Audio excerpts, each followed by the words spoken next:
عرضه بعد شوي لاعب مصطفى أندر على هاشتاج صدى _ الملاعب. ايضا فيكم تحطون رايكم هدف النصر صح ام غلط؟ كيف تقبل النصراويون الخساره وكيف تقبلها الهلاليون؟ الاجواء مع مراسلنا علي القحطاني.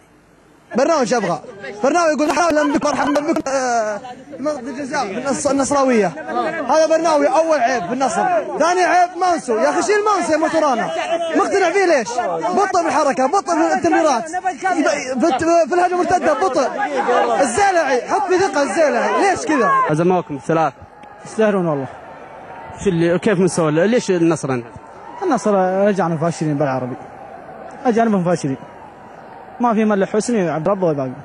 بس انا بس احب اوجه رساله نادي النصر، ان مثل الاجانب يجيبونهم ويحطونهم احتياط. ابي لاعب اجنبي يكون يلعب يرفع فريق على قولتهم، يرفع الفريق ما يخليه طايح. اجانب النصر كان المشكله ما اشوف بالذات المهاجم الاكوادوري ما اشوف انه يلعب. الحمد لله على كل حال، وقدم المطلوب النصر. راضي عن مستوى النصر؟ والله حاليا الحمد لله، يعني نقول ان في اللعيبه يعني ما قصروا، ولكن في تكتيك كان ثلاثة في البدايه. اي نعم ثلاثه، بس وش نسوي يعني حاليا؟ يعني كان النصر يؤدي في الشوط الاول تمام، والشوط الثاني نزل اللاعبين، ولكن الحمد لله على كل حال. الله يبارك فيك يا عفيف. يستاهل الهلال، متعودين عليه. خلاص رضيت؟ ايه الحمد لله رضينا، وان شاء الله لا سويه قدام. مبروك فوز. الله يبارك فيك ويسلمك. والله كم مستوى؟ كم مستوى؟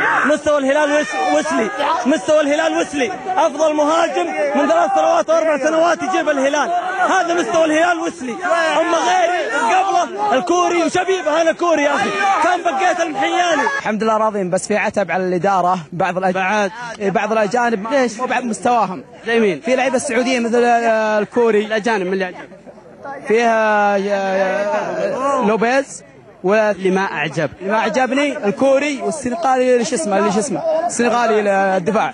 اليوم مستوى كويس وبدع اللعيبه. خلاص انبسطت؟ الحمد لله انبسطت. وسلي افضل لاعب صراحه في المباراه، والشهراني والقرني تقريبا. رجع وضع الهلال؟ والله نقول ان شاء الله. من اللي شدك من اللعيبه؟ والله شدونا اللاعبين كلهم، الزوري على الدوسري على رقم 8 اسمه ذا لوط منقل لا منقل.